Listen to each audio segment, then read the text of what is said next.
It's time for the final word in sports all across the state.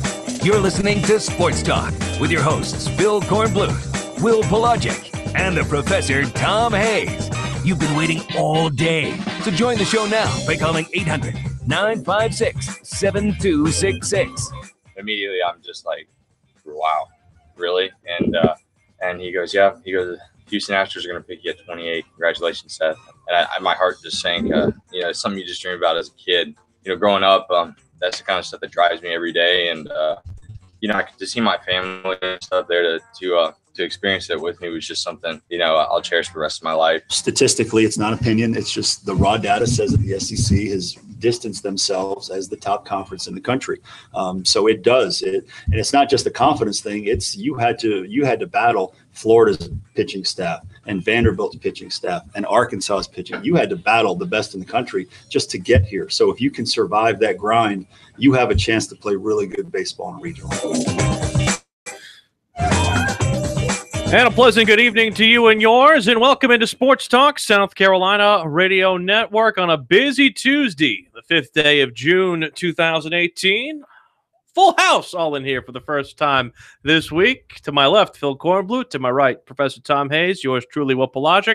And you listening across the Palmetto State and beyond. 800-956-7266. We'll take more of your thoughts on the weekend that was for South Carolina baseball and Clemson baseball. Look ahead to the Gamecock Super Regional against Arkansas, which the NCAA announced this morning will be a Saturday through Monday series. That's good news for South Carolina because they had to play until the final day on Monday because of the rain over the weekend in Greenville, North Carolina. Lots of baseball draft stuff to get to. We'll give you all the selections and also a couple of commits as well from the Gamecock football team and Clemson football team, a 2020 guy for Clemson, a 2019 running back for South Carolina. But we can start basically with the news we found out last night. For the first time since 2012, Clemson has a first-round draft selection, and that's Seth Beer. And I tell you what, he goes to an organization that really values its prospects, Corn, and for a kid who probably had a weekend that he'd like to forget, he has a Monday that he'll remember forever. Yeah. And he goes to a city that's become well known with Clemson and South Carolina fans, the city of Houston. A lot of connections there in the football organization between Clemson and South Carolina. Now, another one in baseball. In fact, I'm thinking Tony Sipp, a reliever with the Astros right now, the former Tigers. So nobody's surprised around here. I think that the Seth Beer went in the first round. And, I had read some of the preview stuff, and people were kind of questioning about Seth Beer. And I was a little taken back by some of the analyst views going into the draft. But, I think he fell where he should have fallen. I don't know about the number 28? Yep. Should he have gone a little earlier, a little later? Who cares? First round is still big. And if he decides to go, and we'll find out here at the bottom of the hour kind of what he's thinking. I guess it's pretty ridiculous to sit here and speculate about the possibility of returning, though there have been on occasions first-round draft picks to decide to come back to school. Well, we were talking about it earlier. I'm just still disappointed that the Brewers didn't pick him up. I mean, that would have just been a natural. No, I mean, come on. Mm-hmm. And a couple of picks before him. So the one thing that they were saying, I'm not sure they base their decisions on a guy's last name. I mean, marketing is everything. AJ Hinch said today, the manager of the Astros said if he gets taken and he ends up making his major league debut, his jersey is going to fly off the shelves in Houston. Yeah. The one thing they were saying about him is that The wood bat transition for him was bad the last couple of years in the summer leagues he played in. And I think he also played on one of the Team USA teams as well, the under-20. So that's the one thing I think is the big concern. I think some range issues as well, whether or not he can project as a full-time outfielder or whether he'll be able to play DH or play first base. That certainly all remains to be seen. But we'll talk to Seth when he joins us here at the bottom of the hour, again, just after 6:30. Mark Kingston, South Carolina head coach, is going to join us in about 10 minutes time as well, as we get our first look at the Arkansas regional corn and or super regional corn, I should say. 4 games against Arkansas, as we said yesterday. It's something that, there's no secrets between these two teams, and this is probably the team that South Carolina played closest of the ones that they did not beat in their series last year or during the regular season this past year. It's going to be tough going out there. We talked yesterday about the record that Arkansas has at home. It's unbelievable, and it's because they're a great team. Yes. I mean, they really are. They're a national top 8 seed, and they've got tremendous pitching. They've got plenty of offense. Just ask Mike Morgan.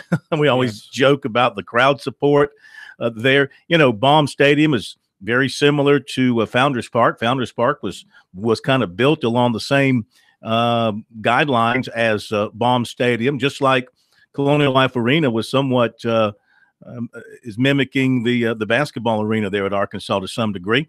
So there'll be a feel of somewhat being at home until they step on the field and hear all the boos. There'll be plenty of red, almost garnet color in the crowd because of Arkansas's colors, but still tough task ahead for this Gamecock baseball team. But you know what? It's baseball. You roll the balls and bats out there.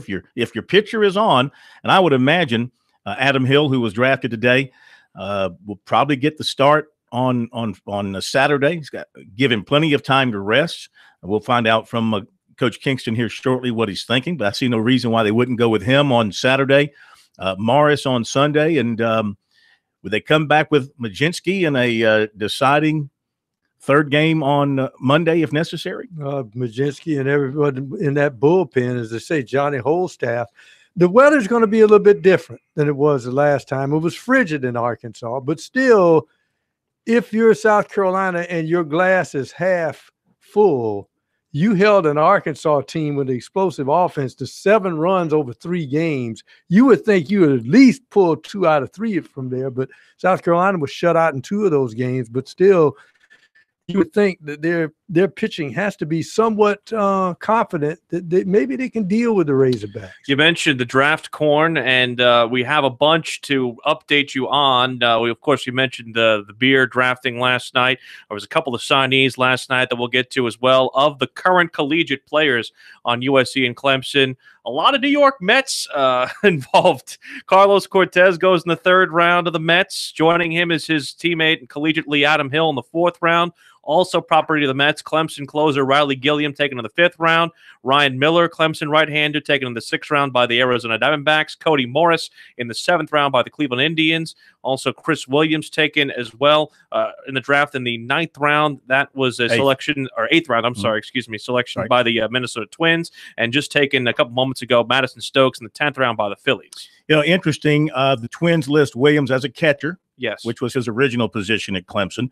The Mets list Cortez as a second baseman. And because apparently he played second baseman growing up, and he's ambidextrous. He's able to throw with the right hand as well as the left, and you can't necessarily use the left hand when you're talking about playing the infield. And he's just as short as Altuve. Yeah. High school guys, Jordan Adams from Blythewood, who's now in Cary, North Carolina, 1st round, 17th pick to the Angels. He's a North Carolina signee. Parker Meadows, Clemson signee, outfielder, Tigers. Interesting. He goes to the Tigers in the 2nd round, 44th pick. Owen White, USC signee, right-hander to the Rangers, 55th pick in the 2nd round. And Taj Bradley, USC right-hander to the Rays, 5th round, number 150.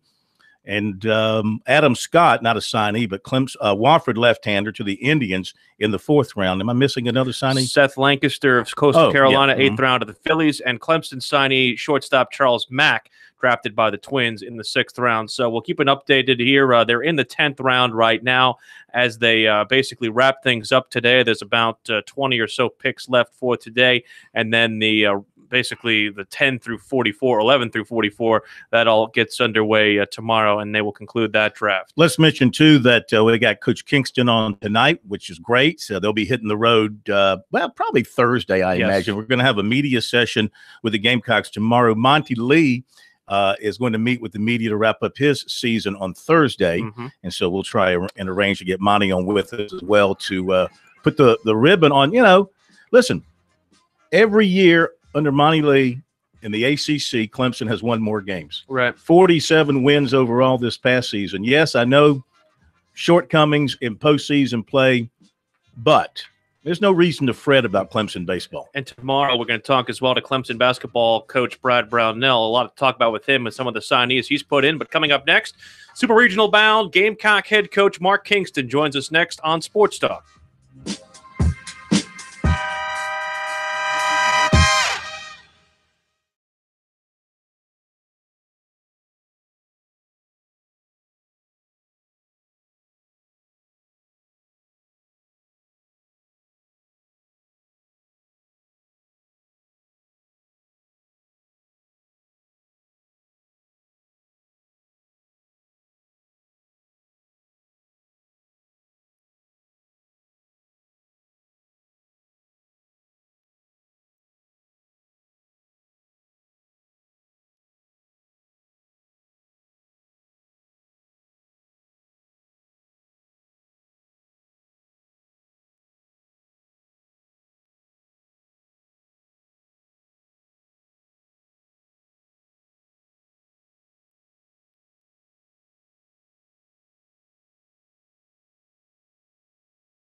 Sports Talk is the sports talk show of Main Street, South Carolina. From the coast to the mountains, we cover it all.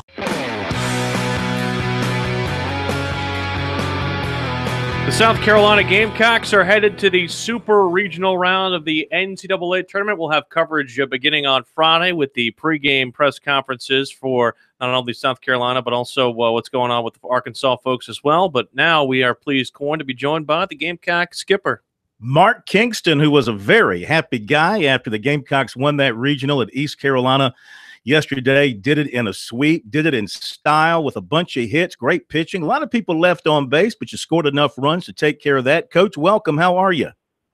I'm doing well. How you guys doing? We're terrific. You ever won a game leaving 18 on base? I don't think so. I don't know that I've ever even seen a team leave that many on base. In a game of that length, to have 18 guys left on base and still score 8 runs is pretty amazing. Absolutely. Well, your team played extremely well. Quick question. No TJ Hopkins at all over the weekend. What's his status looking forward to the Super Regional? Same. Status quo. You'll see him in the same role that he's been in for the last few weeks.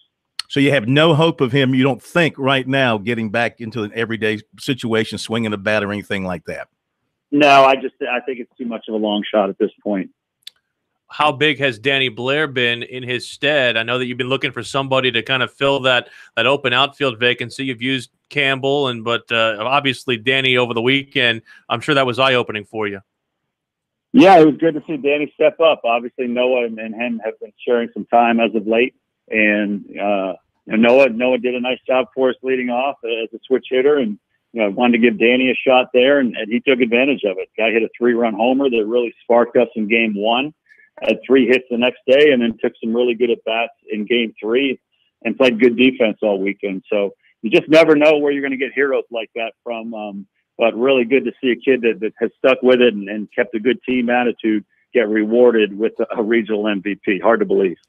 Looking ahead, Arkansas, a dangerous offensive club that you really limited them when you were out in that cold weather at the beginning of April. When you held them to only 7 runs, does that give you pitching staff some confidence that they were able to hold down an explosive team like the Razorbacks the first go around?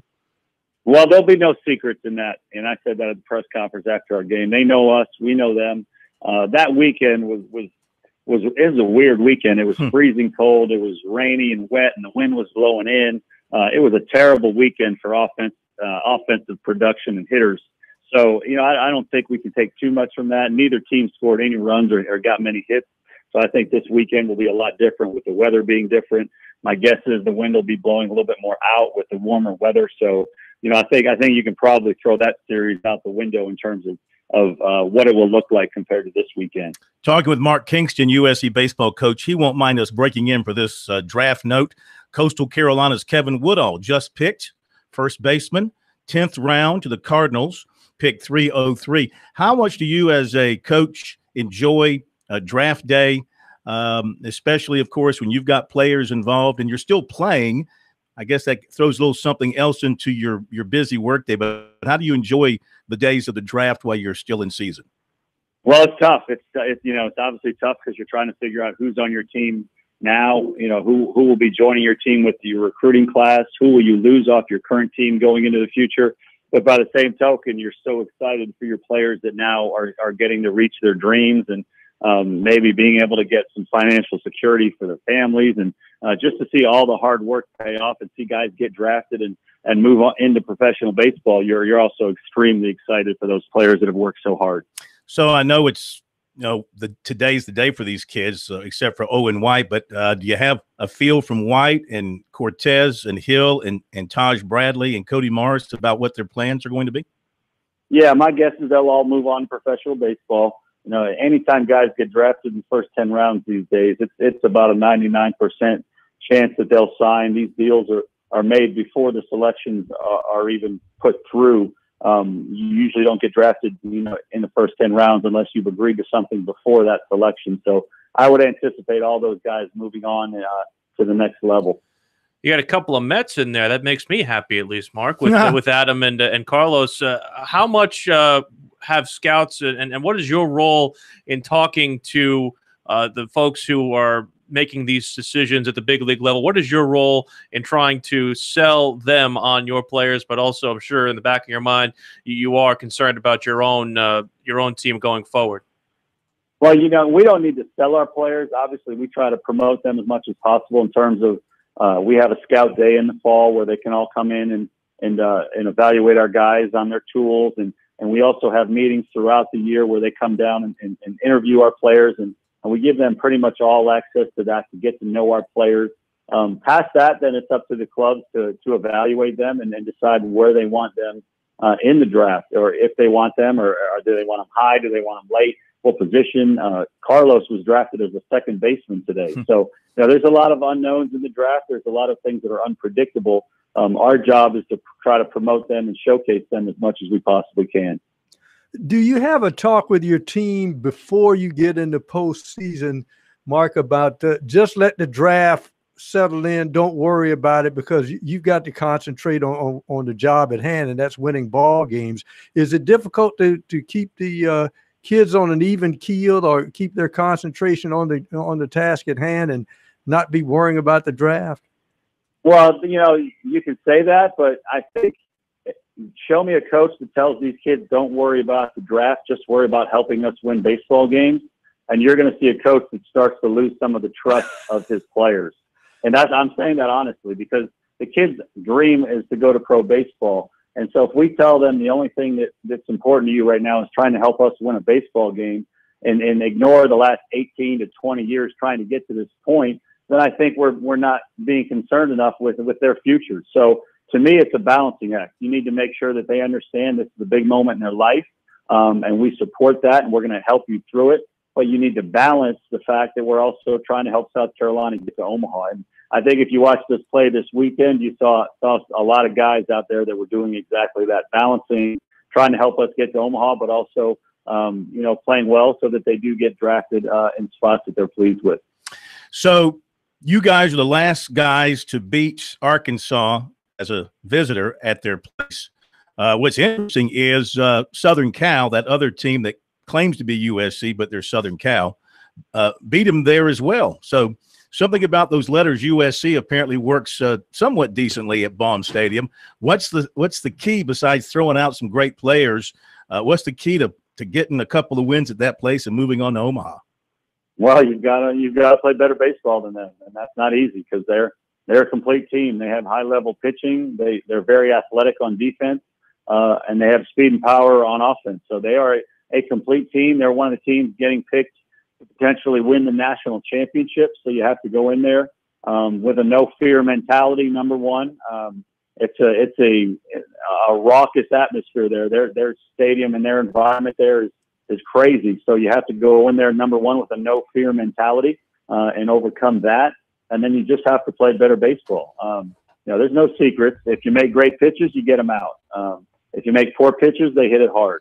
It's no different than any other series all year. If you play better baseball than the team in the other dugout, you'll win. And if you don't, they'll win. It's that simple. So we'll work hard on scouting reports. We'll work hard on how to attack their hitters. We'll do a good job preparing our hitters with what to expect from their pitchers. And then once they say play ball, it's up to our players to execute. And it's good to have a bunch of older guys in that situation. Yeah, no doubt about it. We have a lot of seniors that are in our lineup that are playing very well, and they tend to be a lot more mature and be able to handle tough environments than younger players normally would. Head coach Mark Kingston, safe travels out to Fayetteville. I know there's no real easy road to get there, so safe travels going out there, and we'll talk to you when you get back. All right, sounds great, guys. Appreciate you having me on. That's Mark Kingston and his Gamecocks, who will take on Arkansas coming up on Saturday through Monday. Yeah, Southern Cal beat them back on March 3rd, 3-1. They also lost a home game to Kent State, 10-4. The Gamecocks beat them 3-2 in that series. Their schedule says they've lost 4 home games.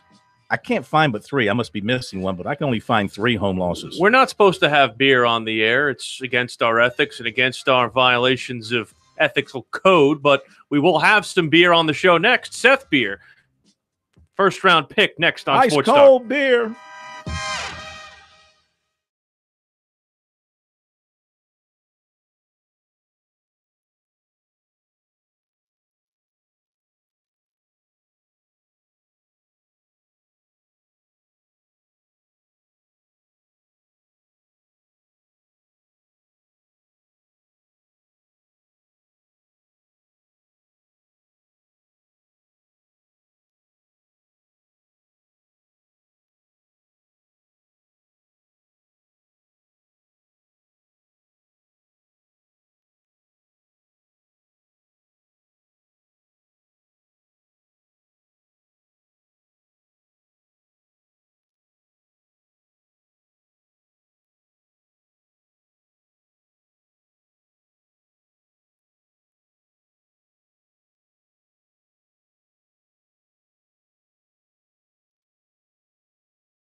Sports Talk, South Carolina Radio Network on a Tuesday. It is our pleasure to be joined now by the first-round selection of Clemson Tiger import in the last 6 years. Of course, he is the number 28 overall pick and property now of the Houston Astros. Seth Beer joins us here on Sports Talk. Seth, as somebody who moved here from Houston, I know their microbrewery scene very well.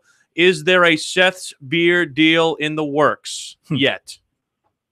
I honestly have no idea. I don't know. I've seen a bunch of slogans and stuff been going up on Twitter. This is pretty close to my mind. My dad's been reading about, up on that stuff, with tweets and all that stuff. But for the most part, I haven't seen anything yet. But open for options on that. I'll tell you that. So. Carbox, St. Arnold, and Eighth Wonder are the three biggies. Go ahead, Corn. Hey, congratulations to you, man. Well deserved. And what were you thinking about last night as the round was playing out? Did you have an idea the Astros are going to take you, or were you in the dark as things were being played out? So for the most part, I had a good idea of the part of the round that I was going. Towards the end of the first round, like with the start of the end of the team picks, into the 20s. But honestly, I remember getting the call, and immediately go to pick up my phone. Everybody's talking around me, and everybody just goes dead silent. I'm like, uh-oh, this could be big. And I pick it up, and I get told I'm gonna get selected, by the Houston Astros 28. And I just basically froze. I froze, and I was like, the team that just took it all this past season is going to draft me, and it was just an incredible experience to, after the conversation was over, being able to talk to my family and tell them just how excited we were right before.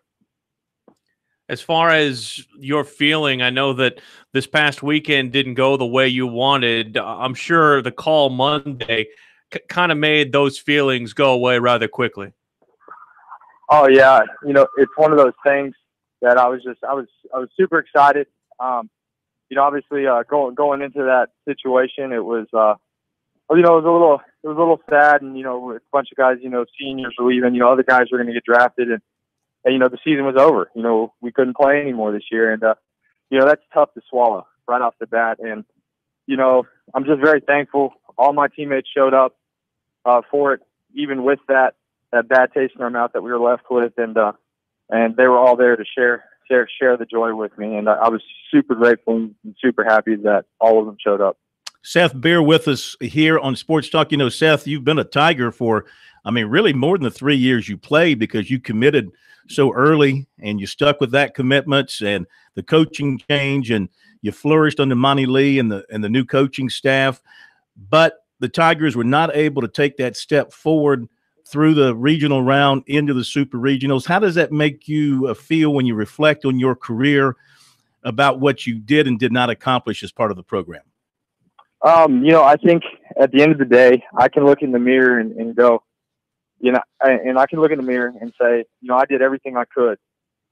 And I have no regrets with what happened. And the best part about it is every year, more and more of the groups come in, and they're getting better and better each year. And I was super proud of what our freshmen did to handle that. And I think under Coach Lee, I think they're in good hands. And I just hope that my class, the class that came after me, and then obviously the freshman class that was in here this year, I hope that that we did something and paved some of the way for a future baseball program to be very successful.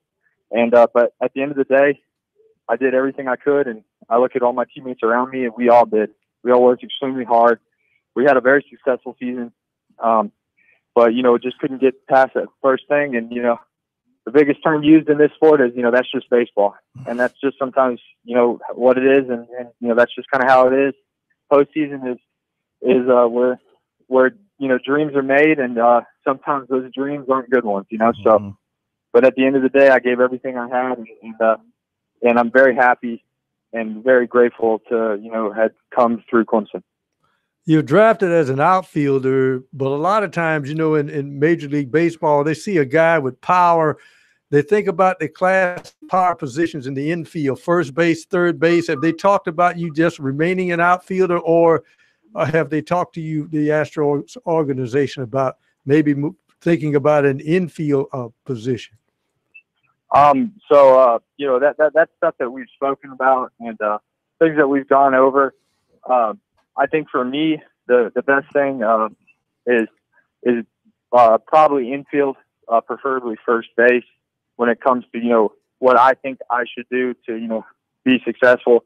But also, the Astros are known for making all kinds of different position players, different positions, and they put together and basically make guys into a good position player at a position switch. And so I'm honestly open to play wherever they need me to play. And I'm going to work extremely hard to make that happen. But left field and first base are majority of what we've spoken about. I hadn't spoken too much since the draft, but this is stuff kind of leading up to that. Where you would see yourself playing and where they think I would fit, and those are the two spots. I hate to be the 1,000th person to ask Seth Beer, first-round draft selection of the Houston Astros. You made up your mind if you're going to sign or come back or what? Or what is the plan now? I think the biggest thing is, obviously, we're still early in this thing. I hadn't really spoken to, the advisor side of it, and, because the draft's still going on and a lot of guys are still working. The Astros are still working. And, but what I can tell you, though, is this has been a dream of mine since I was a little kid, is to, play professional baseball and play, at the next level and, see where it takes me. And, I've been very happy with, some of the responses I've gotten from, Clemson fans and, the Clemson family, and how supportive and excited they are to pursue my dream, my ultimate goal someday, hopefully playing in the big leagues. And, this is just another step.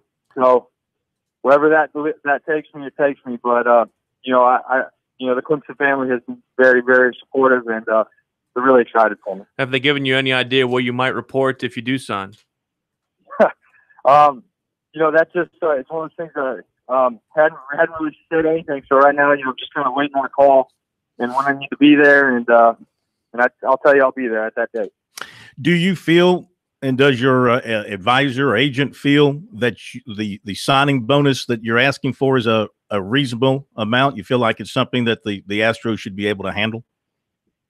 I'm just very grateful that they drafted me, and like I said, I'm not the numbers guy. I'm the guy, swings the bat and throws the ball, So for me, I just see it right now as just a blessing, that they entrust me with their first pick, a team that just won the World Series and has, a great history throughout the draft when it comes to guys that they select. And so right now, on my side of it, I see it as, I'm just honored to, just even be selected by them. What position, have we asked this? What position, did you ask that already? Left field, Left field, base. okay, I'm sorry. How do you feel going to a city that already has a Clemson flavor in it, of course, on the football field, and also some South Carolina Gamecock flavor? I mean, you feel like when you get to the bigs, you can just fit right in with those other former stars from our state? Oh, I think the best part about, when it comes to the Clemson athletic community is, all of us are very tied in. We all support each other, whatever sport. And, Hopkins reached out to me right away this morning. I looked over and, I got a message from him on Twitter.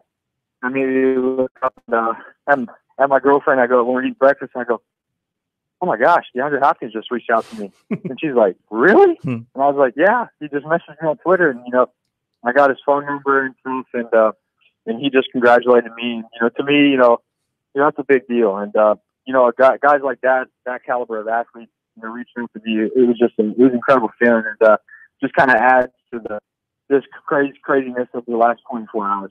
Seth Beer, maybe soon to be former Clemson outfielder, but first-round draft selection of the Houston Astros. Good luck in your decision process, and if you have played your last game in Clemson, it's been a pleasure watching you do so. Well, I appreciate it. Thank you so much for having me. That's Seth Beer joining us here on Sports Talk here on I think he's gone. Oh, yeah. I think he's got to go. Yeah. He has to.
Now back to Sports Talk, South Carolina's most listened to sports talk show for more than 30 years.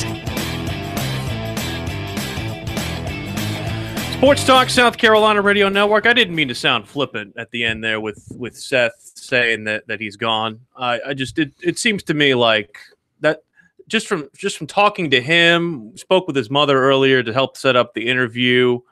This sounds like a kind of done deal. Well, it doesn't take a rocket scientist, which you're obviously not, to draw the conclusion that he is. I have at least been trained as such a little bit, but not all the way. Well, if you were trained at Missouri as a rocket scientist, then we've got some real concerns. But anyway, the Astros aren't going to waste a first-round draft pick. I mean, they're not going to pick you unless they are pretty much sure they're going to meet your number, which we don't know what that number is. But the Astros got a lot of money, and they're riding high, and they're going to sign him, and probably going to happen sooner than later. Some guys drag it out through the summer, but Seth's a guy that loves to play baseball. I got to believe he'd like to sign soon and get into the organization, get his minor league career underway, and try and move up as quickly as possible. Yeah, they said the slot value for him is $2.4 million, and then again, that's just a projection. They can go up or down from that, and we've seen less and less of that over the years, less of at least guys who get drafted and don't sign as a result of the financials. But to me, this sounds like somebody who, again, and I think it's a fantastic thing for him that he's going to go and further his career with that. Yeah, the other thing is this, is the makeup of the individual. The bigger the moment, it seemed that beer came through more often than not. And a lot of times you don't see that. And so I think the Astros are looking at that as well, as a guy who normally will deliver in the clutch. And we'll see where they go from here. But I think he may sit back and just let them inch above maybe what they asked for to see if they do it. A little bit. Make them sweat a little bit. I tell you what. Do we know who his agent is? Is it Scott Boras by chance? I'm not sure. Hey, if it's Scott Boras, Tiger fans, you'll have a chance. I almost wonder if he wants to maybe try seeing if he can be a switch hitter, just because of the fact that he can hit toward those Crawford boxes that are only 315 feet away. And did you offer up some advice when you talked to the mom about how to negotiate Houston and where to live? I told them where to party, and I gave them some recommendations on places to live. Let me guess, some food as well. And I also told them, I said, because they're from Georgia, I said, Atlanta traffic, versus Houston traffic. Houston traffic makes Atlanta traffic look like Clemson non-game day traffic. Yeah, Houston's unbelievable, isn't it? They have what I would call major league traffic. The two times I've been out there, of course, going to Texas A&M, I'm amazed by the designs of the highways and how they have all flowers and connectors and 7-8 lanes and all this, yet it still backs up. It's terrible. There's one road that has, between access roads and the on-ramps and everything, there's 22 lanes across with an interchange. And it's still backed up every day. Yeah, I think, what was it, been about 10 years now that Houston passed Philadelphia as the 4th largest city, I believe. Never had that problem where I grew up. Mm-hmm. I understand. Yeah. I meant to ask Seth about the wood bat thing. I meant to ask Seth about the wood bat thing, but again, we'll get more of that from the Major League Scouts, and we'll see about that when it comes about over the next couple of weeks, and we'll see if he ends up signing with the Houston Astros. Time for recruiting and a couple of big commits, not only from South Carolina but Clemson as well. It's been a busy day when we haven't even gotten to the football commitments today, but with all the baseball stuff going on. And by the way, the draft for the day is over, right? 10 rounds today. Thank God. 10th round is done. Well, this is easy compared to how it used to be. Of course, the baseball draft was held in secret. Players didn't know they were drafted. Media didn't know who was drafted. I can remember many times calling a player and the player anxiously answering the phone thinking it was the call. Yeah. And it was just me. You could tell in his voice. No, you were calling to find out, hey, did you get drafted? We didn't know. You had to call the player and ask him, have you gotten drafted? And so he answers the phone going, hello, hello, thinking that you're the scout calling with the word, and you're calling to find out what he knows. And that's cruel. That's very cruel. Had to be done. All right. Not on you. It's cruel system. It was. For the longest time, baseball operated their draft in that way. Now they've come into the what century are we in? 21st? 21st. Yeah. They've come into the 21st century now. They're doing it in prime time. They're streaming it. They're having the guys there. They're putting it on the internet pick by pick. It's so much easier. Now, recruiting. Busy day at Clemson and USC. Camps are open and commitments are falling. Clemson this morning, 2020 defensive lineman DeMonte Capehart, 6'5", 275. He committed while on campus with a Dabo Swinney football camp. Paul Strelo of Tiger Illustrated broke that story this morning. He is the Tigers' first commitment for 2020. Some other offers are USC, North Carolina, Duke, Florida, and Tennessee.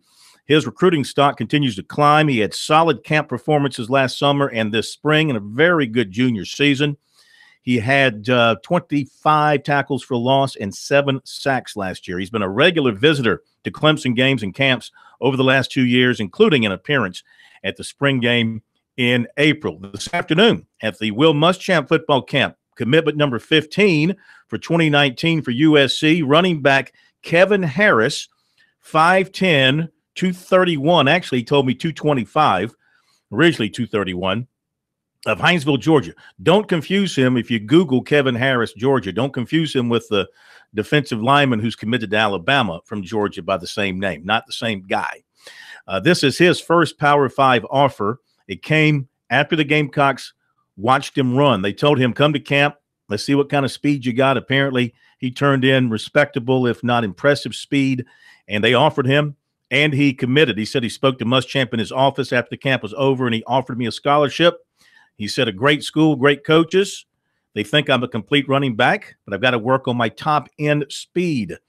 And he said it feels good to commit, a dream come true, but he did say that his recruiting is almost over. He's still looking at some options. He said Army really likes him a lot. His father is retired military. He also holds reported offers from Air Force, Army, Navy, Cornell, Middle Tennessee, Tulane, and Wofford.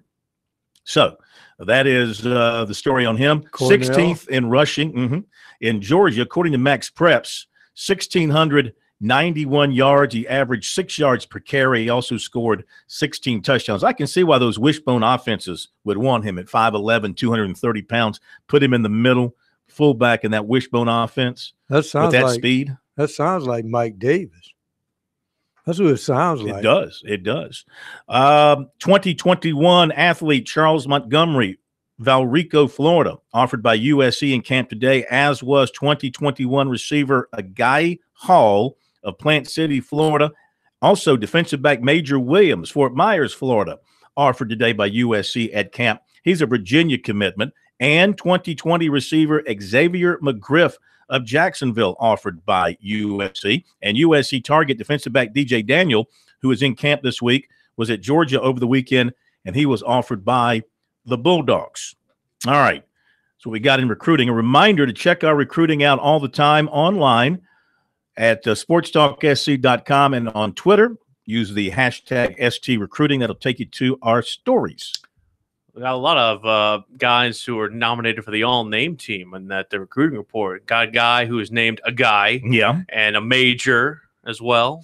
Want to mention that I think we put this on Twitter. We had hoped to and had confirmation earlier this afternoon that USC basketball transfer Jair Bolden would join us at 7:05.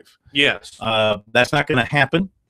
So we are going to have, at this point in time, Gamecock basketball commitment for this coming year, Keyshawn Bryant, now scheduled to visit us at 7:05. The 6'6" high jumper out of Winter Haven, Florida. Because he's now a signee, or at least a roster member now, since they announced him earlier today as well on the Gamecock Twitter account.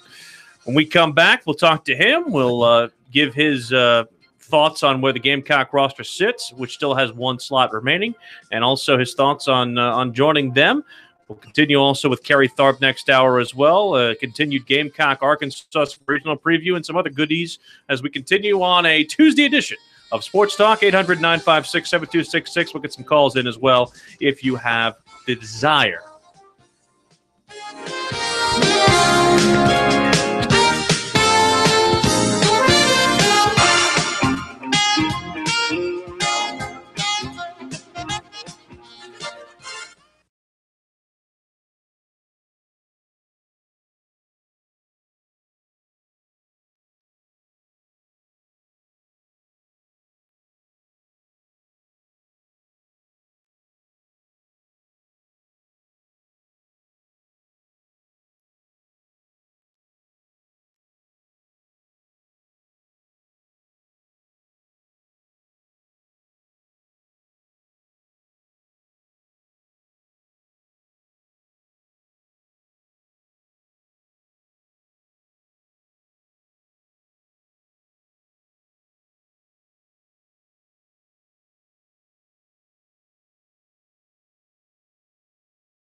Best music compilation.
2 of Sports Talk up next with your hosts Phil Kornblut, Will Pelagic, and the Professor Tom Hayes. Don't leave us hanging. Join the show, 800-956-7266. Hour 2 of Sports Talk South Carolina Radio Network on this Tuesday, along with Phil Kornblut, Professor Tom Hayes, Will Pelagic here with you. We've already had a very good day so far. Mark Kingston in our opening hour. Seth Beer also had an appearance on our show. We have those. We will have those by the end of the show on our website, SportsTalkSC.com. Seth's interview is up there right now. We'll do the same with Mark as the hour goes. We're going to still talk to Kerry Tharp of Darlington Raceway on the NASCAR weekend. But now we'll turn our attention to the basketball corn as one of the newest Gamecocks is on the line. Absolutely. Over the weekend, it was a busy time for USC basketball with some personnel moves, including a commitment for this incoming class. This young man you'll see in a Gamecock uniform this season. No sitting out, and this is not for the 2019 class. Keyshawn Bryant, a 6'6", small forward out of Winter Haven Senior High School, committed to the Gamecocks over a variety of teams, including Memphis and Wichita State and Tulane, which he visited last week. And we welcome him to Sports Talk. Keyshawn, good evening. How are you? I'm good, man. How you doing? We're great. Thank you for joining us. We appreciate it very much. Okay. And congratulations on your commitments and signing with the Gamecocks. So if you would, tell us about the history with you in South Carolina, how this all came about that you ended up joining Frank Martin's program. Well, we stayed in touch for about a few weeks, but we didn't rush into anything. We wanted to build a relationship first, get to know each other better, do some research on the school before I just made any decision, before he also made any decision. And this coming week, he said he ready for me. I just came up to visit right away. The Brian Bowen situation also was a factor here with you, and they were kind of waiting to see how that played out before getting back to you and moving forward? Oh, yeah, it was definitely a big situation. He told me he didn't want to promise me anything because what was going on about Brian, which I understood, so I didn't really let it get to me. When you visited USC and got a look at everything and got an inside glance at the program and sat down and talked with Martin and assistants, what did you think? What did you take from that visit? Well, I tried to learn the people. You know, we always go from where you got to see how the people are. I try to learn the people, learn how the coaches are, try to adapt with some of the players. I tried to get a little close to Frank Martin, but, you know, he was in his own little world, so I had to be a little bit. I say, what did Frank and some of the guys who you were working with recruiting, what was their pitch to you in joining this Gamecock program that obviously was in need of bodies about as badly as you could at this point of the recruiting season? It really wasn't much. He said, this is where you're going to be. I got the offer for you. And he was telling me I have one rule, play defense, and everything else goes smooth. And I took it, and that's I'm going to take it. Mm-hmm. So I'm going to do that. Well, you know, a lot of people talk about your athletic ability, your ability to dunk a basketball, but you quickly want to tell people, I'm more than that. Talk about your versatility as far as shooting from the outside and having a great handle for a guy your size, and also being left-handed. Most people look at me as just a dunker, and I don't like to be known as just one person just does one thing. People doesn't really see the mid-range up I have because, like I said, I'll fix what's not broken. If somebody's going to start to get to the cup, I'm going to continue doing what I'm doing. But I think, college level breaking out here, I think it'll show my skill a little more. It'll show people I can defend full court, I can defend smaller guards, I can handle the ball like a guard, and I can shoot the mid-range jumper. Talking with Keyshawn Bryant, 6'6", out of Winter Haven, Florida, headed to USC. You were 8A All-State in the state of Florida, so it tells us something about how you were respected down there. Pro mentioned the highlight reel dunks that people like to show on the internet. And, do you fancy yourself as a fancy dunk artist? I mean, is that part of something you like to display? No, I just like to pull myself in the fans. That's just how I am. I feed off the crowd, so that's just what I do. Now, before you visited USC, you went down and met former Gamecock Mike Dunleavy, who's the head coach at Tulane, and you looked at them. Did you give them strong consideration? Yeah, I gave pretty strong to them. Like I said, it was my first visit, so I kind of took them pretty serious because they showed me the most love. But when I got that South Carolina call, I told my dad right away, I'm moving into the first option right away. I think it's what I want to do. Now, when will you enroll at South Carolina? Sometime in a week or two, but I will start on the 24th. Sometime in a week or two, but you've already signed your letter of intent and you're good to go there. Yes, sir. Now, we list you at 6'6". Is that about where you're going to be, or do the docs think you might still add another inch or two? They definitely said me to add another inch or two for sure. Could be about 6'8", 6'9". I would say I could be about 6'8". That's big. Yeah. What you weighing? 185. All right, but you're strictly a face the basket kind of guy. They ever put you down in the post and let you play with your back to the basket? See, I played with my back to the basket a little bit in AA, but I'm mostly face the ball. Very good. Well, congratulations once again, and enjoy the rest of the summer that you've got before you get to Columbia and they start putting you to work. And we look forward to watching you with the Gamecocks this coming season. Appreciate it. Go Gamecocks. Keyshawn Bryant joining South Carolina's basketball team with Frank Martin. And, he's a guy that could blossom. I just hope, and I want to say this, without ever having seen the player in person. I don't go by what you see on highlight clips on the internet because you only see the good stuff. For example, I'm not picking at him or anything, but the other day when Coastal got beat pretty badly in one of their regional games, they had click here to see highlights of the game. It was all Coastal highlights. It was the Coastal ones. And Coastal, 45 seconds. It was like Coastal scoring. I'm thinking, how'd they lose the game? I didn't see the other team do anything. Or it was like a Tommy Bowden show, after a Clemson loss. You never saw how, if you watched the Tommy Bowden show after a loss, you couldn't figure out how Clemson lost because all you saw was Clemson highlights of touchdowns. And even when they only scored like a field goal, he found a way to fill 30 minutes. We used to have to do a star of the game when I did minor league baseball. And there was one game when the team I was covering lost like 60-0, and we had to pick a star of the game. And it was like this guy had like a scoreless inning in the ninth. Last guy in the He's bullpen. our star of the game. But what I want to say is this Keyshawn might come in and be a great basketball player for South Carolina. For their sake, I hope that he does, and for his sake, I hope he does. I hope there's patience here because for example, when the Gamecocks signed Doumbia out of Miami last year, the things we heard: great athlete, can be developed, has a lot of skills, but he didn't stay for whatever reason. He didn't stay. I hope that there is a commitment here both ways. I hope, the coaching staff, I don't like it when coaches run off players because they think maybe we made a mistake here and we got to boot him.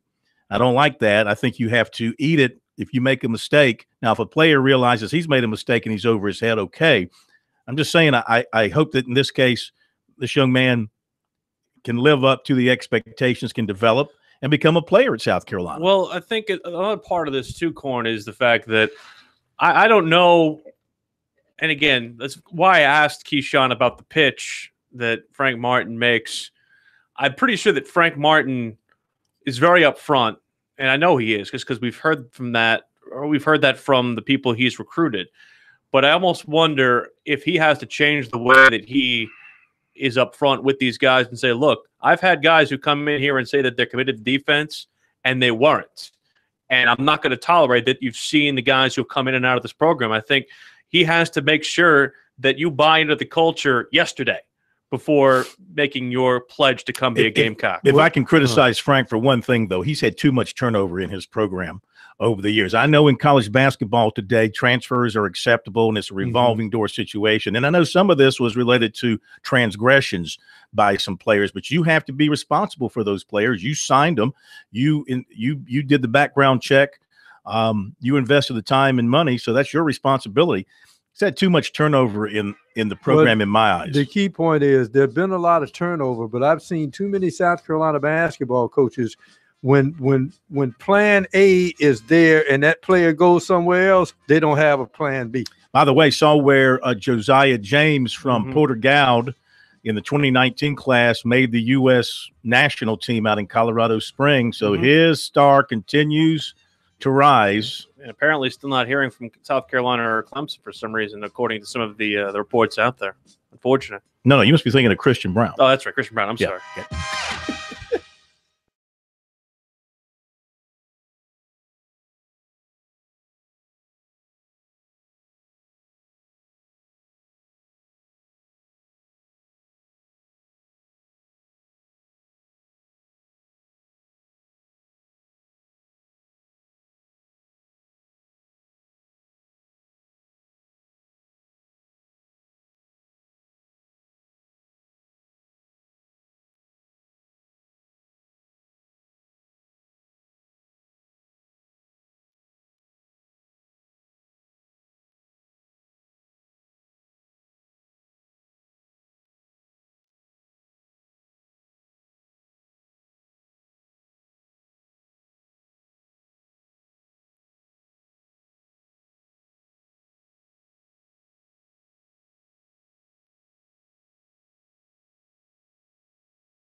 This is the place to talk Tigers, Gamecocks, and more.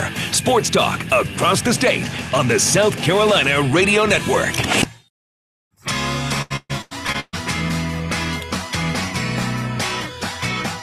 Sports Talk brought to you by Founders Federal Credit Union, who continues to honor our servicemen and women with the Founders Military Mortgage. Apply online at foundersfcu.com/mortgage or at a Founders location where a qualified mortgage loan officer will help you through the application process. More offers going out. USC football, Javon Baker, wide receiver in the 2020 class out of Atlanta. And for Clemson basketball, Brad Brownell has offered Carson McCorkle, 6'1". He's in the 2021 class out of Greensboro. Already has an impressive list. USC is on his offer list. NC State, Iowa, Georgia Tech, Wichita State. He has got some good-looking offers on his list early on. Must be a guy that's having a very good camp. Shooting guard out of Raleigh, North Carolina. Well, Greensboro, goes to Greensboro Day, but that's class of 21. So you look at his picture, he's a big-time prospect. You look at his picture, it looks like he's about 12 years old in this picture, but he's class of 21. That's why he's that young. Speaking of Brad Brown, now we will have him on the program tomorrow. I believe I have that set for 6:30 tomorrow, so we will get a chance to talk to the Clemson head coach about their scout situation. Right now, they're in the same boat as South Carolina with one slot available. South Carolina is looking at a player. Clemson, you were saying, Corn, that might be someone that they might hold for that 2019 class. Yeah, it looks like he's got one scholarship available now. Looks like he's pretty much set with his roster for this year, and with so many players in the state, in the Carolinas that Clemson is involved with and the Tigers have a decent shot at, I think he's going to sit on that one and hold it over. So there are, again, as we went through before the show, if you're just joining us, we'll give you some of the draft status of where things are from the baseball perspective. As we talked about earlier, Seth Beer, 28th overall selection to the Houston Astros. We talked to him earlier on the program. You can see that at SportsTalkSC.com. Carlos Cortez in the third round, number 83 overall to the New York Mets. Joining him at pick 110 at the Mets is Gamecock starting pitcher Adam Hill, also property of the Mets closer for Clemson, Riley Gilliam, taken at number 140 overall in the fifth round. Clemson's Ryan Miller taken in the sixth round by the Diamondbacks.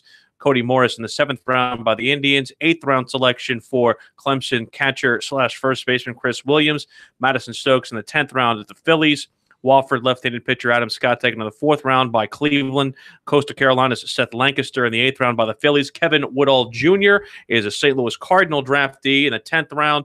And a couple of signees from Clemson and South Carolina, Parker Meadows and Charles Mack of Clemson, taken as well. Meadows in the second round, sixth round selection for Charles Mack, and for USC, Owen White in the second round of the Rangers, and Taj Bradley of Stone Mountain, Georgia, a Tampa Bay Rays selection in the fifth round. And Meadows, his brother is Austin Meadows, yes, a former Clemson signee, now in the Pittsburgh Pirates organization, and with the Pirates, I think he's still up, isn't he? Yes. He came up, and he became a sensation when he came up to the big leagues earlier this season.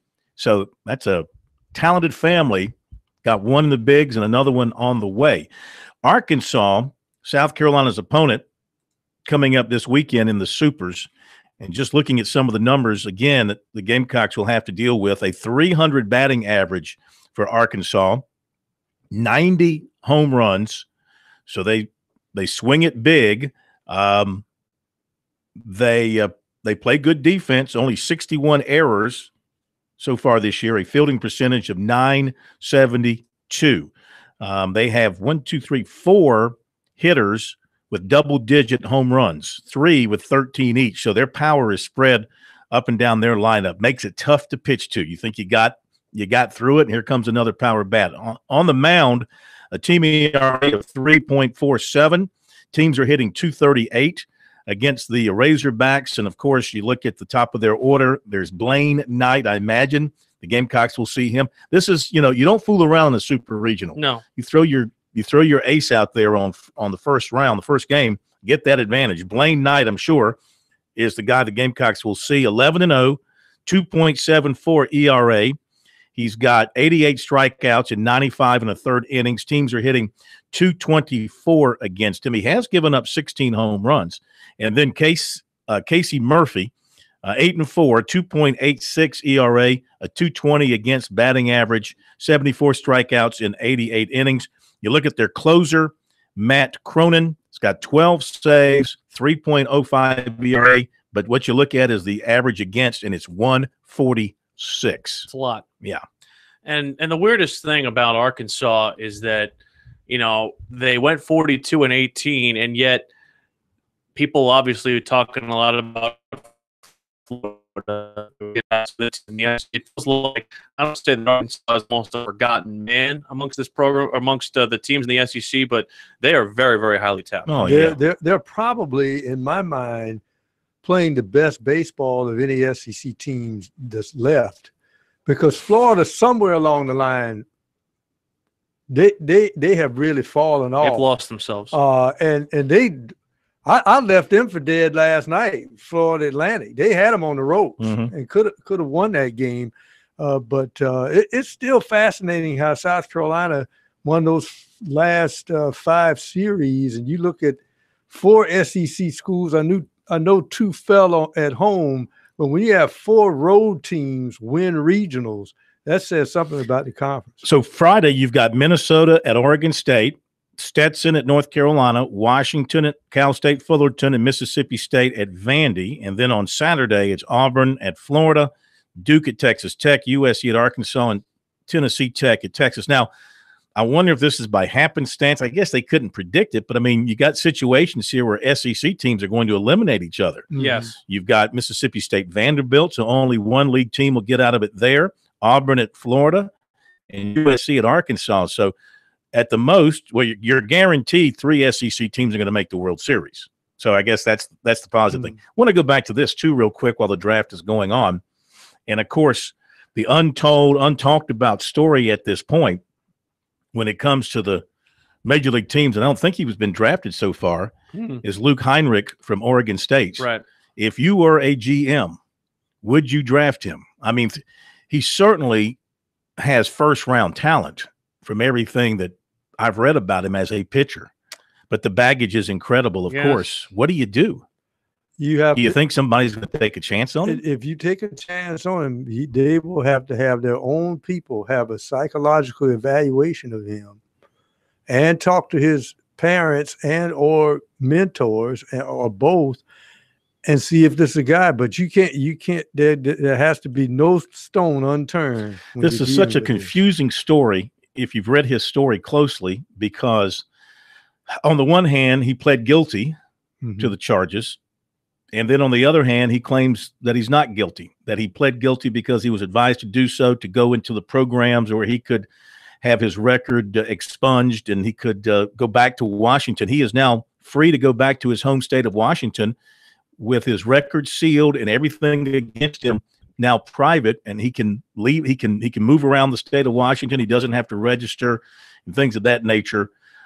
And he claims he's innocent in this most recent story in Sports Illustrated, yet you have to accept what's on the record, which is he pled guilty to those charges. And obviously not being picked in the first 10 rounds, this was a guy, all-time strikeout leader at Oregon State, who was expected to, before this came out, to be picked last year. And of course, he removed himself from the team before they went to the World Series, and that's when the story kind of broke right around that time, the regionals. A general manager is going to pick him, I think. Well, it's the weirdest thing is not only is it that, but everybody knows his story, and it would be a public relations nightmare, especially in certain cities. I mean, I think about situations where guys who have been convicted with like drunk driving. Well, you lived in Houston. You lived in a big league city. Right. Could he survive in the big league environment around Houston? Luke? I don't know. I really don't. I think, again, there are so many cities that have, again, the public relations as far as the public trust of a baseball team, especially where baseball is first in that city. You cannot sneak this thing in under the rug. You will get called on the carpet, and you'll get called on the carpet hard. St. Louis, Boston. Yes. Chicago. What about San Francisco? I think a GM will take him. San Francisco. Because he is such a talent, and I think they would create a PR army to help get that through.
We're going to have to come back to that discussion later. Sure, let's do that. We'll do that later. Let's keep it our secret.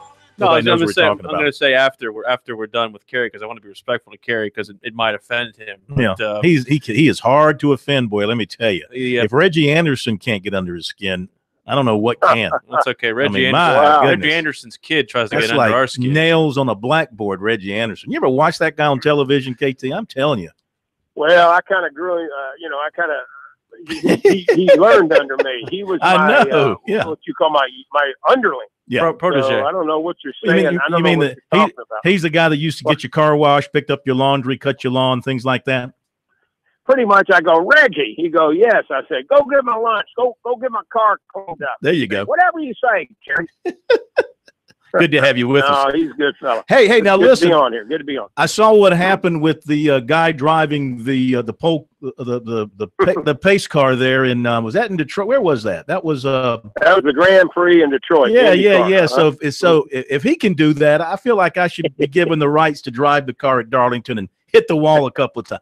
That was funny. Not funny, but it's pretty crazy. Yeah, I don't know if we've got enough insurance to cover you on that, Phil. But yeah, that was something else. I believe that was one of the Chevrolet executives or GM executives that's driving the honorary pace car, and he got a little loose there coming around the corner, and next thing you know, he kind of wadded it up there. Yeah, if you guys do make good on your promise to put me in the pace car, I don't want that guy. I don't want that guy in the car.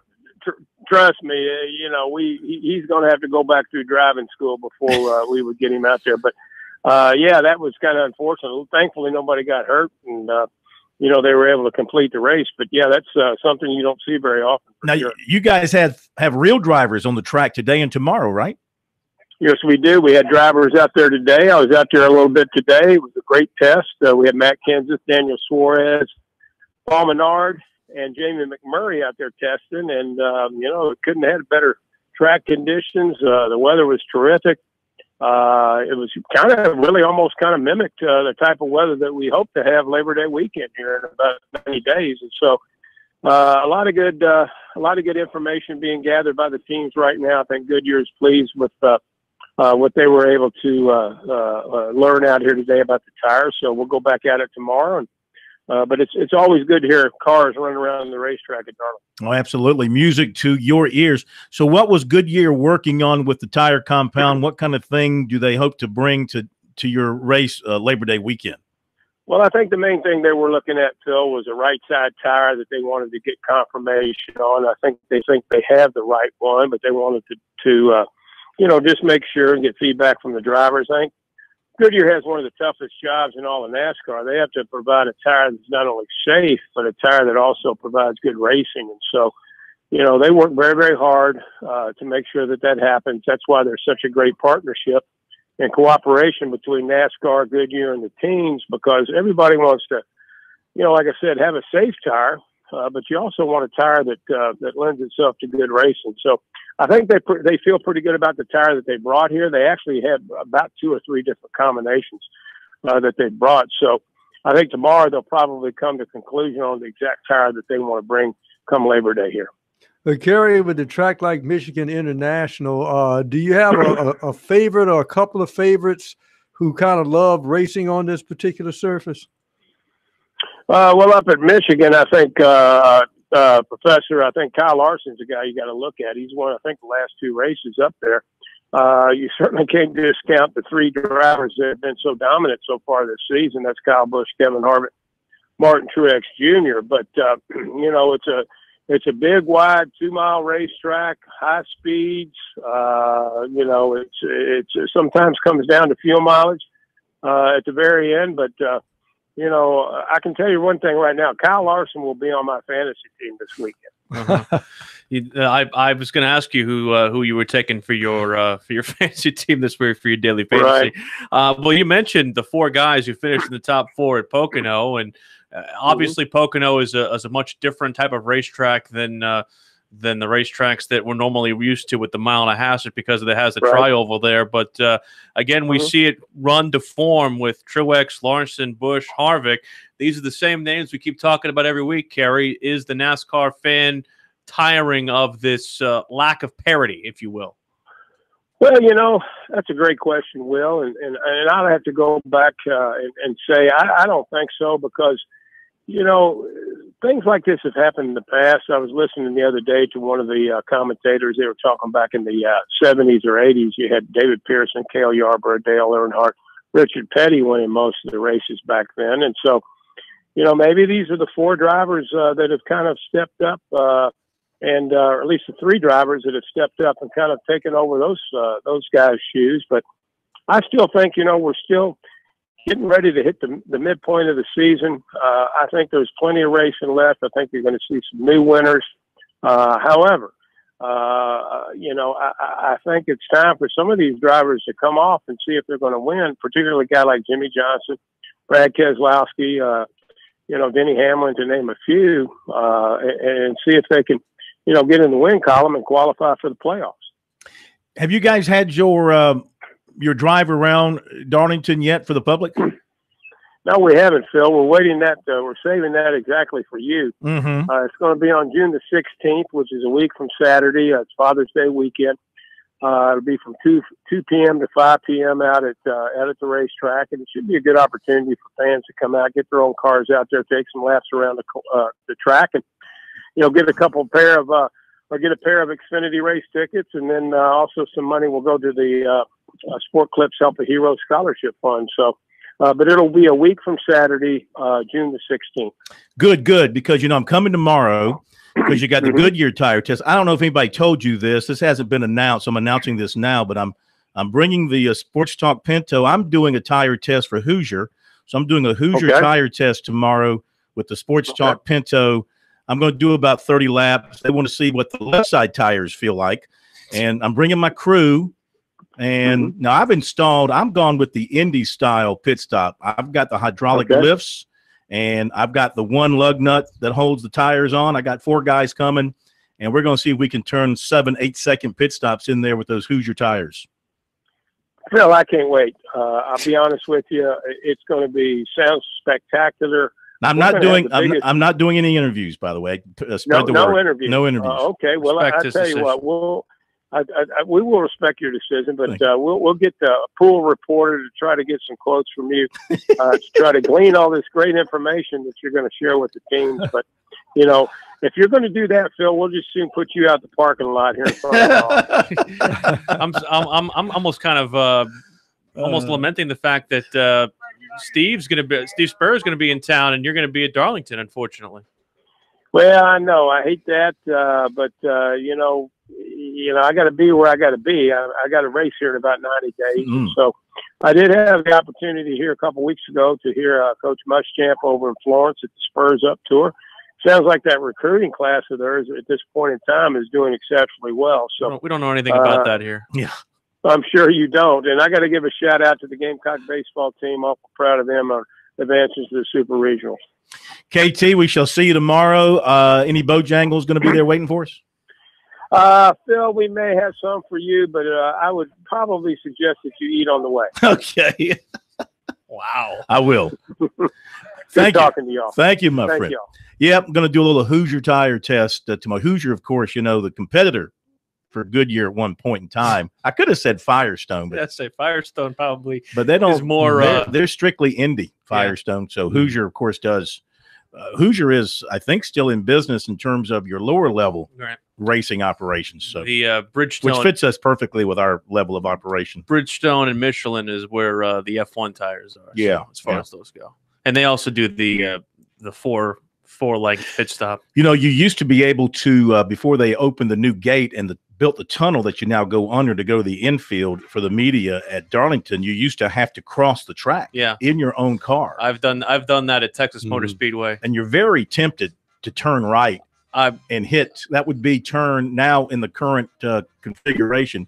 It would be turns 3 and 4. You're very tempted to turn right and gun it just to see what happens. As soon as you turn right, somebody will yell, "Debris on the track," because your fender is going to be sitting back there.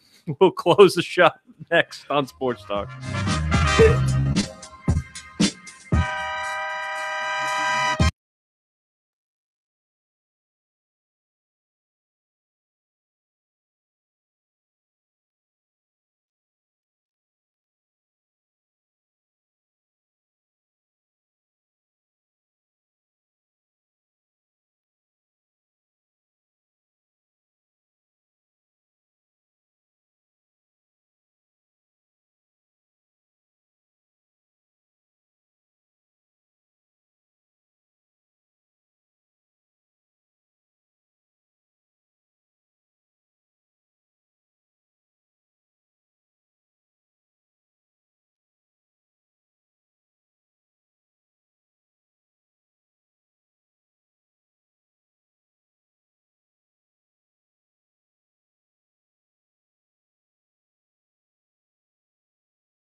The guys are always checking email. Send your comments or questions to talkback@sportstalksc.com. Now, more of Sports Talk from Columbia's Main Street. Sports Talk, South Carolina Radio Network here as we get you closed up for a Tuesday. Do want to remind you again, Tim Murray, Brad Brownell is going to join us tomorrow at 6:30. You wanted to mention something about the outgoing football sports information director, Clemson historian, and basically Mr. Clemson, if you will. Well, yeah, it was noted that the last baseball game was his last event at Clemson as the SID historian, whatever you want to call him. He had worked the golf tournaments and then finished up at the baseball. I also want to mention Sammy Blackman, longtime member of the Clemson Sports Information Department as well, who he's just one of those guys that for, I don't know, over 30 years just did his job and was behind the scenes. You never really heard much from him unless you needed something, and he was always there to assist. You saw him at the ball games working in all the press boxes. Yep. And just a gentleman from a great Clemson family with a great sister and great parents from Calhoun Falls. And he too is retiring right now this month at Clemson. And so I wanted to recognize again both of these fine friends of Sports Talk, fine friends of ours, and great friends of the Clemson family and great members of the Clemson family. They will be missed. I mean, there are people that you retire and move on and you say, well, somebody will come in and fill their shoes.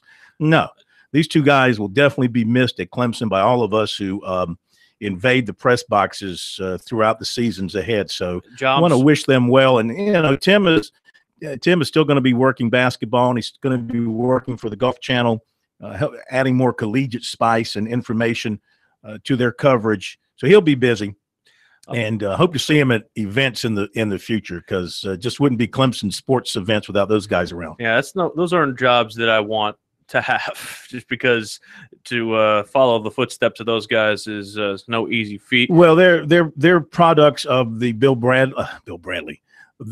Bradley school of niceness and working with people. And when I came along, I can remember Mr. Bradley wouldn't let me in the press box for 3 or 4 years. I had to have because I was radio. Gotcha. The press box was for printed media. So he would give me a ticket in the stands and a pass to go to the locker room. It took about 3 or 4 years before he realized that we were serious about what we were doing. He just didn't want somebody seeking access to the Clemson athletic programs for the sake of going to ball games. Right. You had to prove yourself. Right. Unfortunately, not so much today, but that's a discussion for another time.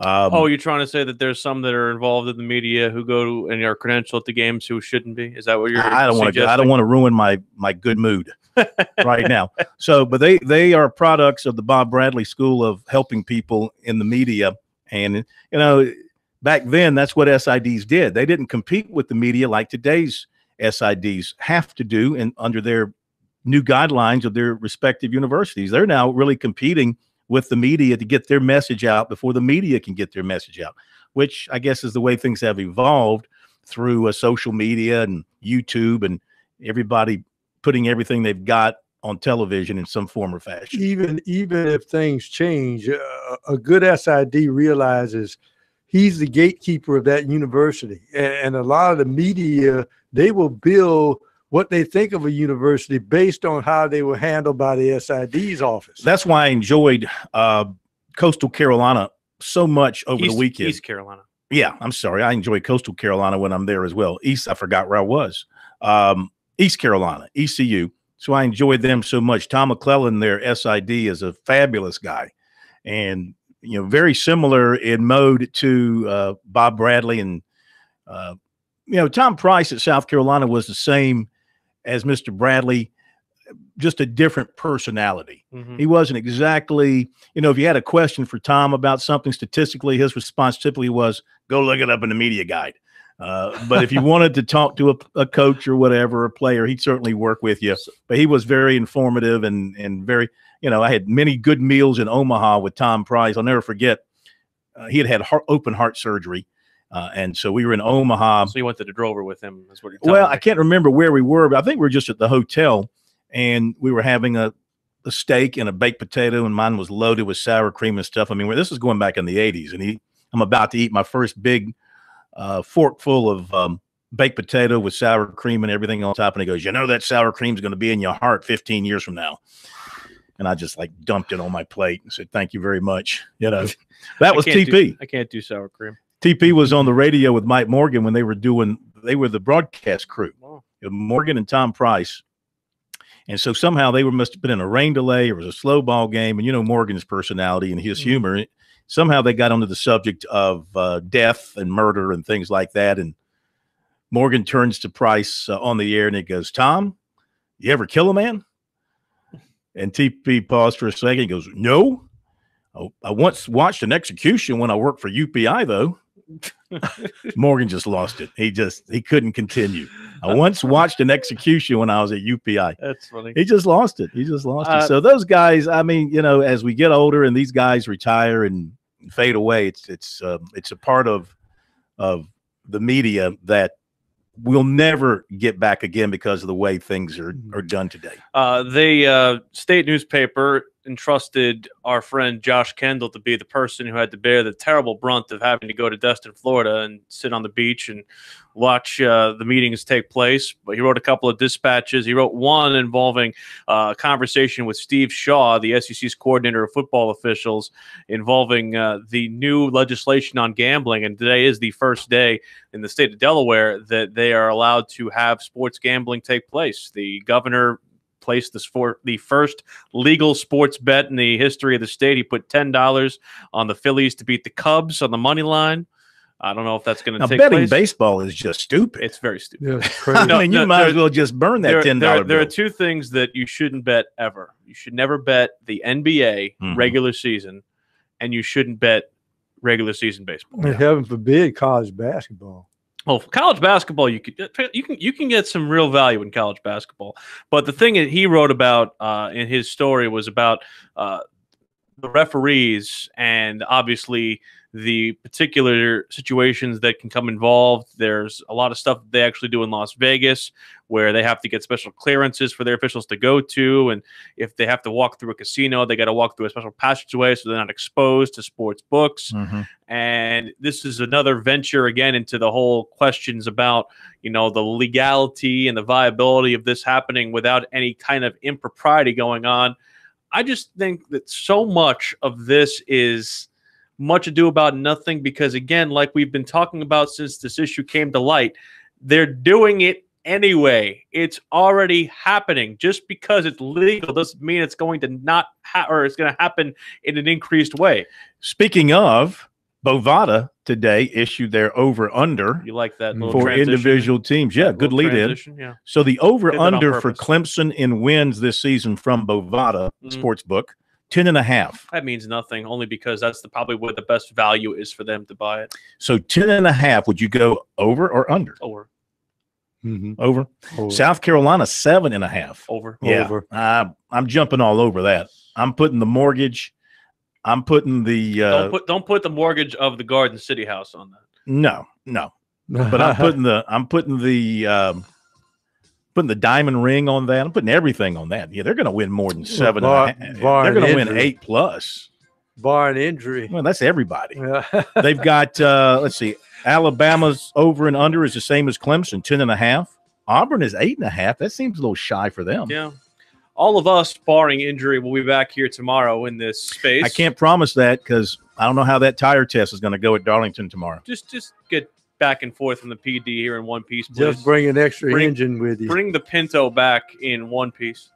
Don't get loose off of turn 3. Yeah. Don't hit the wall. That bump on turn 3 can. And if he does have some Bojangles, you can get squirrely coming out of turn 3. Bring back a jug of that Bojangles sweet tea. Get up in the marbles. You ever gotten up in the marbles? No. Get up in the marbles. It's dangerous. Rubbin's racing. Yes, it is. If you missed our interviews with Mark Kingston and Seth Beer, they're on SportsTalkSC.com. Till tomorrow, we say so long.